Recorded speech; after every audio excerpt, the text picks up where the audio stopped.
Good afternoon. I'm Jen Elsie. I'm the Deputy Press Secretary here at U.S. Immigration and Customs Enforcement. Thanks for joining us this afternoon. This will serve as your 2-minute warning. If you could please make sure that all your electronic devices that could make sounds are turned off or at least on vibrate, please. Additionally, I wanted to read out the names of the folks who will be briefing today so that you have that with their titles and spelling. Briefing today will be Acting Director of U.S. Immigration and Customs Enforcement, Thomas Homan. That last name is spelled Homan.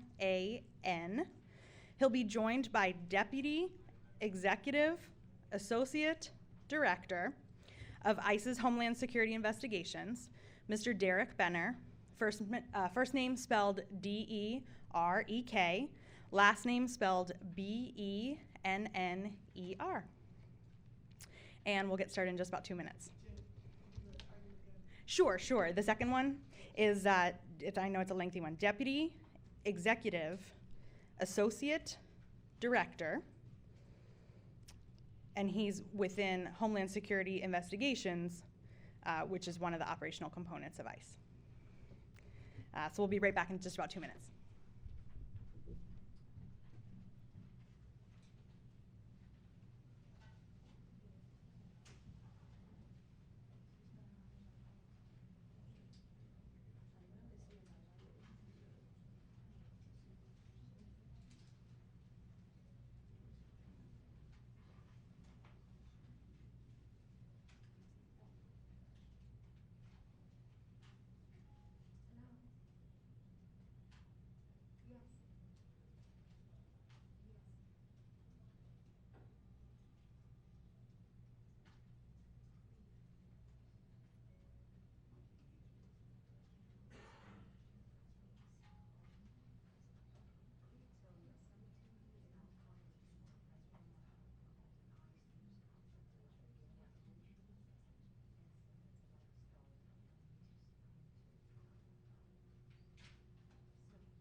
Good afternoon.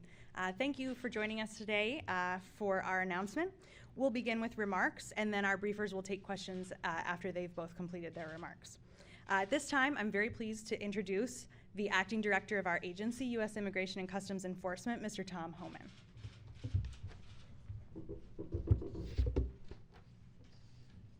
Good afternoon. My name is Thomas Homan. I'm the Acting Director for ICE. And today I want to update you on some operations that we have undertaken to help strengthen security and safety of our communities throughout the United States. Over the last 6 weeks, ICE's Homeland Security Investigations, HSI, has conducted a national gang operation targeting violent criminal street gangs throughout the United States. A total of 1,378 individuals were arrested. Again, 1,378 individuals were arrested. The primary purpose of the operation was to identify, arrest, and prosecute gang members and associates who threatens our communities. We've all seen that here locally, Maryland, Virginia, New York, Pennsylvania, throughout the country. Gang members are involved in a broad range of criminal activity, including drug trafficking, weapons trafficking, extortion, and other crimes with a nexus to our border.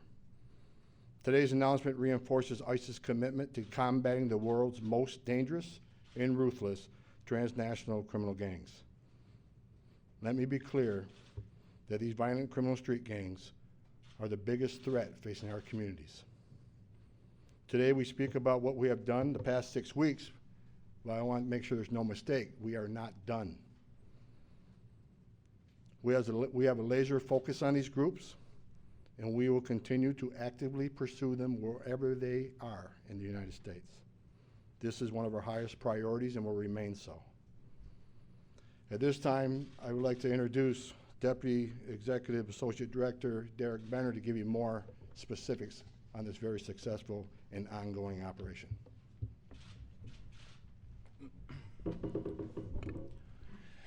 Thank you, Director Homan. Good afternoon. It's a pleasure to be here today. So this most recent national gang unit-led operation was conducted as part of our broader and sustained operations that Director Homan referred to as Community Shield. HSI's Operation Community Shield was launched in 2005 as an international law enforcement initiative solely aimed at enhancing public safety.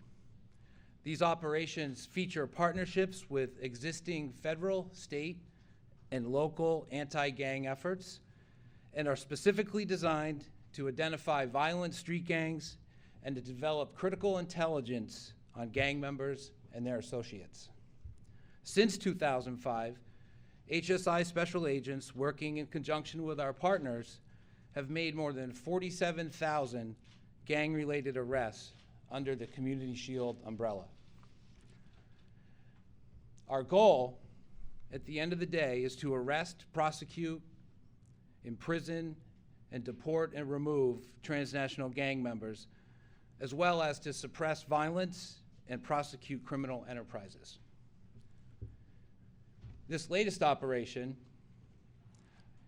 which is the largest gang search conducted by HSI to date, we arrested 1,378 individuals.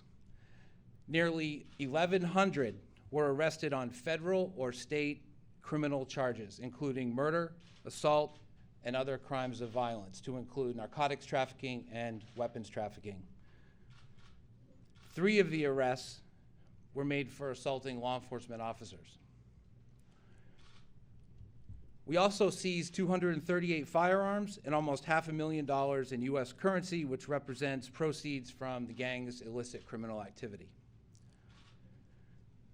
The largest gang populations that were encountered during this operation included the Bloods, the Crips, SIR 13, and MS 13. Those were the top 4.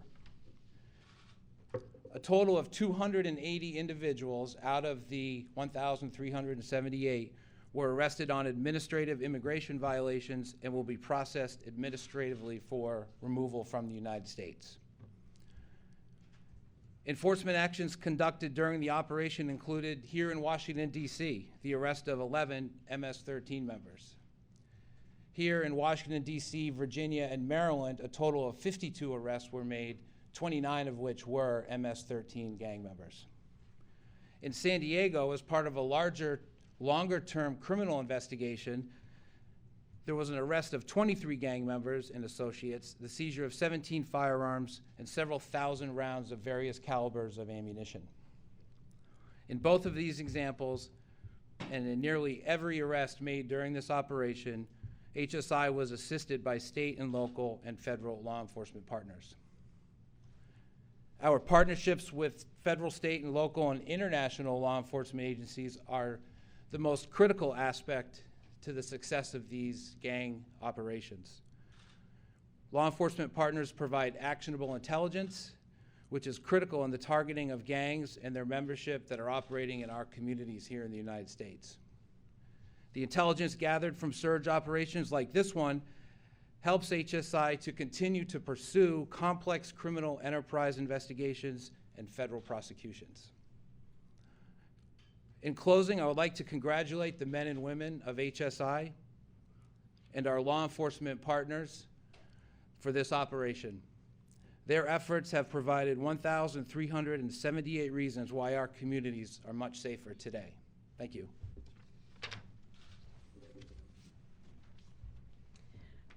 With that, we will take questions. I would ask that you wait until you have a microphone so that we can all hear your question. If you would please also identify yourself by name and outlet.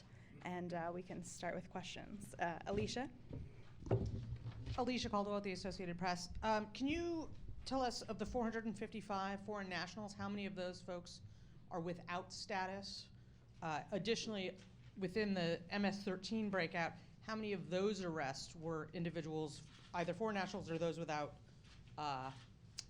immigration status? So I think the easiest way to do this is for us to sit with public affairs. We've broken these numbers out so many different ways in terms of criminal, non-criminal, U.S. citizen, non-U.S. citizen. They're all essentially amounts to concentric circles where there's a lot of overlap. So we'd like to work with you offline and provide that data so we get it right. Can I get that number today? Can we get that number today? Yeah, I think we can get some of those. It's Tom Fitzgerald from Fox 5 News here in Washington. You mentioned 52 arrests in the D.C., Maryland, Virginia area. Recently, ICE released a list of communities and jurisdictions that are not cooperating with ICE detainers. Fairfax County is also mentioned in this. In general, can you tell us what effect does it have on ICE operations like this when communities and police jurisdictions do not cooperate with ICE detainers? And are you able to operate more effectively in communities like Fairfax as opposed to Prince George's County, Montgomery County, which were mentioned in that memorandum? Look, for jurisdictions that do not honor our detainer, that's a huge public safety issue, and it's an officer safety issue. You know, to arrest somebody in the security and privacy of a jail where they're already behind the wire, we know they don't have weapons. You know, one officer can make that arrest inside the jail, turn them over to us, and we can remove that person from the country. When they get released without our attention, they're back in the streets. So now we got to go find that individual. Many times we don't know where they are. And we know the recidivism rate is between 30 and 40%. They're going to commit a crime in many cases. And now we got to send a team out to look for these people in a less secure environment out in the public. So it certainly presents a public safety issue. It certainly presents an officer safety issue for the men and women that carry the badge and gun every day. So it's a serious concern. I think it's important to highlight, though, too, that in the realm of criminal gang enforcement, we have extraordinary partnerships with all of our state and local agencies. It's a sustained partnership where we share intelligence, we share information between our agencies. We do these surge operations from time to time, but Community Shield exists 365 days a year. It's been sustained since 2005. And the bedrock of that operation, the 47,000 arrests, is a result of those good relationships with our state and local partners in this gang enforcement arena.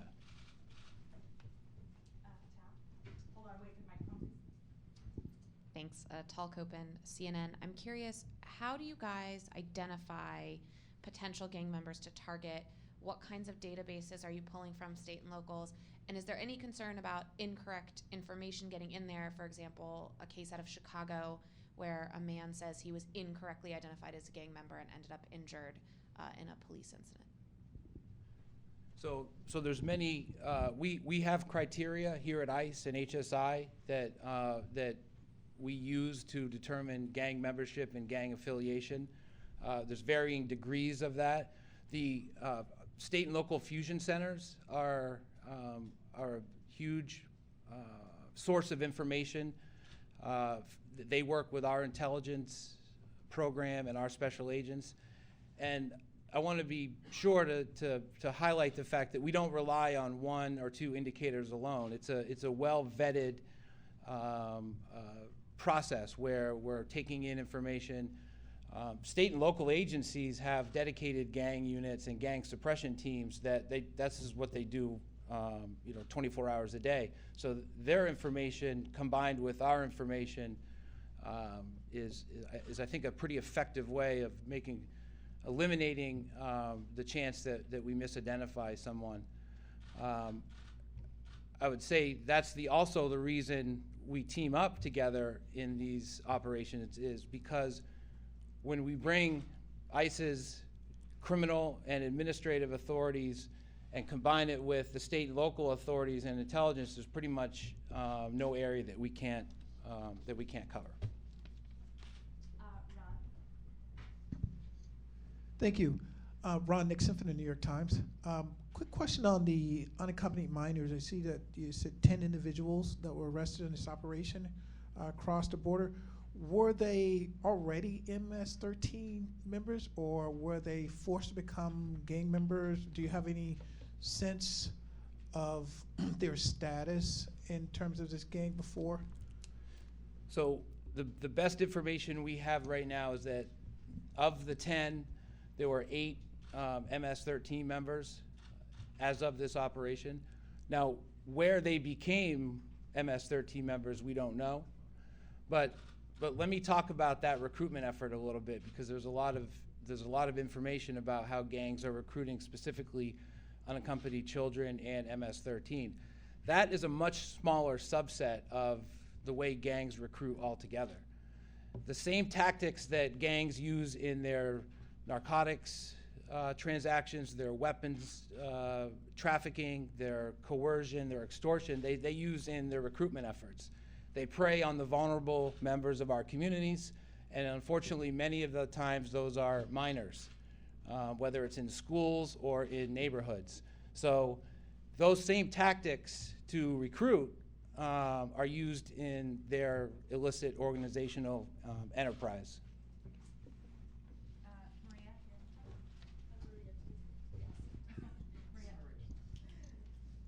Thank you. My name is Maria Sacchetti. I'm with the Washington Post. I just had a quick clarification. The 1,098, they're all facing criminal charges right now. Is that right? So, Yes. right? So we'll be able to get their names, just like the FBI and state and police. Will you release those names to us? So 550 approximately are federal charges, and the rest are state charges.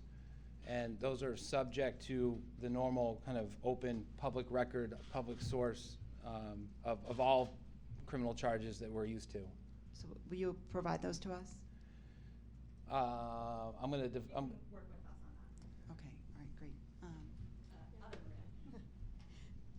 Thank you. I'm the other Maria, Maria Pena with La Opinión. I was wondering, your press release says that since 2012, about 1,500 recipients caught in your operations are DACA recipients. And I was wondering, do you have any data on how many of those have contested their designation and arrest? No. And it goes back to, as a follow-up to mistakes made that, people are wrongfully accused as being gang members. So I was wondering if you have any data on how many of those have contested their arrest and or deportation. Thank you. No, we don't have that data, and I'm not aware of any substantiated cases where we misclassify someone as a gang member. If you have that information, I'd certainly like to have it.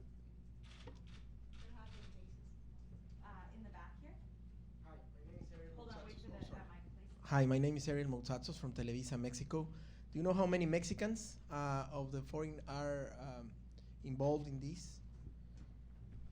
So we, of the total foreign-born nationals, we've listed the countries, but I didn't list the numbers, so I think we can get you a better breakdown.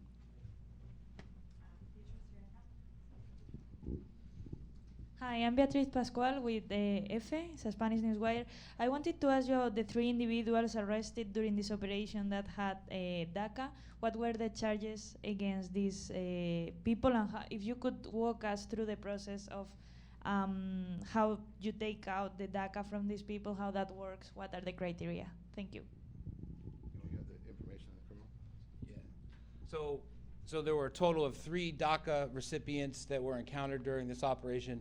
One of them had already been removed from that status. So the 2 that were left are in process of having that designation removed by virtue of their the charges. I don't have the specific charges for the 2 DACA recipients, but there's the DACA designation doesn't confer that permanent protected status. So it's a case of what the charges were and what their status was when they were encountered.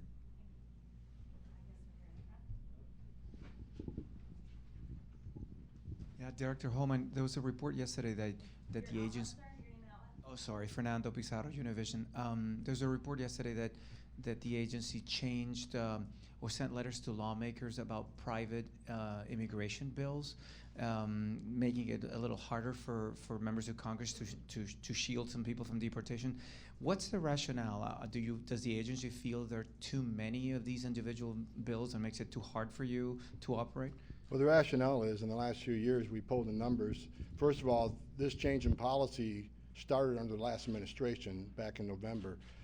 We looked at it again this past month, but when we look at the numbers of requests from the members of Congress for private bills, we had a couple hundred. And you know how many were enacted? 0, right? So we give someone a stay, so a bill can be enacted, the bill's never enacted, private stay's never enacted. So it takes a lot of resources to do these private bills, it takes a lot of resources to do the investigative material on this. And bottom line is, when somebody's here illegally and they have their due process, this country spends billions of dollars on border control, making sure these people get their due process, they see a judge. And when a federal judge makes a decision and order them removed from the country, that decision needs to mean something, right? That judge's order has to mean something. Our job is to execute that order. So the process is still there. We shortened the time from 1 year to 6 months. We're not going to have multiple, refilings, and it's just, in my opinion, I think the system was being abused at some point, and I think when you got 0 enactments in several years, that says something else about the system. So we're fixing the system. We're fixing the policy. People still get the due process. They'll still get to see a judge if they want to see a judge. But once the decision's been made, we need to stand by the decision and execute those orders. That's our job. Let's keep the questions on topic, folks. I have time for 2 more. Yes, sir. Hi, Rich Reed from Channel 7 here in DC. Quick question about MS-13. It seemed years ago they were very visible, then they disappeared for a while. It seems there's a surge now. What's your sense of where MS-13 is here in terms of gaining more visibility or power, whatever you want to call it? Yeah, so the started roughly 30 years ago on the West Coast. Like any criminal enterprise, they've spread their operation out to other cities. The command and control of MS-13 still resides in El Salvador. That's where they run their illicit operations. And as part of that, I want to highlight the fact that we're not only dealing with this problem here domestically or at our borders. We're really trying to push our borders out and do a lot of this work with our international partners in El Salvador, Honduras, Guatemala, along the illicit pathway from Central America towards the United States. And we have specially trained, vetted task forces in these countries that work with our permanently assigned special agents in country to gather information, share criminal histories of the people that are removed from the United States, and make sure that we're doing everything we can globally and not waiting for the problem to impact us here directly in the United States. And last question. Yes, sir, in the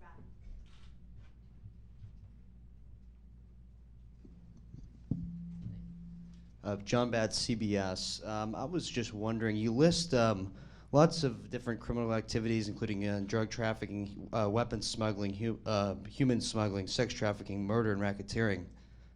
Lots of different criminal activities. Which ones kind of stood out to you in the discovery after this operation, and which ones do you see as the most pervading problems, or increasing or decreasing? So the case I mentioned in San Diego was one where that was a longer-term criminal investigation lasting several months, almost up to a year, that culminated with this particular operation. Same is true for some of the operations, I think, referenced in the press release in New York and New Jersey and Houston. So a lot of these arrests, a lot of these operations were a roll-up of ongoing kind of complex criminal investigations that involved a lot of those crimes. The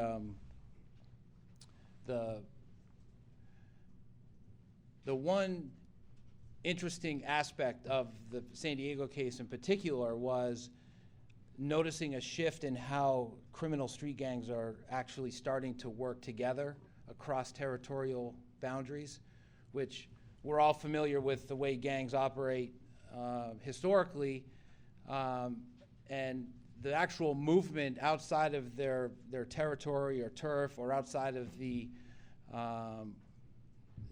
actual gang themselves is a new development. So what that tells us is they're just trying to maximize their ability to generate illicit proceeds. They're trying to generate greater potential for criminal activity by relying on expertise of different gangs for different aspects of the criminal enterprise. So one gang may specialize in narcotics smuggling, one may specialize in weapons trafficking, and they're using each other in this particular case to further their own enterprises. That's all the time we have for today. Thank you, gentlemen, for your time. If you have follow-on questions, Maria, if you have follow-on questions, you can reach out to the Public Affairs Shop. The best way to get us is our main email address, which is icemedia, that's ICE media at ice.dhs.gov.